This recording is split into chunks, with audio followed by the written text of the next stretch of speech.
आमाले सपोर्ट नगर्नुको कारण चाहिँ के थियो त? थाहा नै छैन। थाहा नै छैन।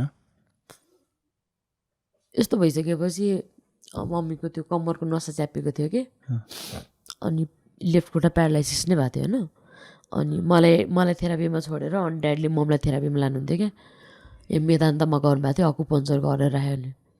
मलाई के भन्नुभएको थाहा छ? अब उहाँले जुन वर्ड बोल्नुभएको त्यही वर्ड बोल्छु है। तर अन्डीको टेन्सनले गर्दाखेरि मेरो नसा च्यापिएर मेरो खुट्टा यस्तो भयो, तैँले त आफू बाँचेर त घाँडो भइस होइन, मलाई पनि अब घाँडो बनाइदिस् होइन भनेको कि। अब मेरो दोष छ त दाइ त्यसमा? उसको नसा च्यापेको मेरो दोष हो त होइन नि? मेरो फेस यस्तो भएको मेरो दोष हो त होइन नि? त्यही पनि उसले भोग्न परिरहेछ क्या दाइ। अझ बाँकी छ क्या, अझ बाँकी छ क्या।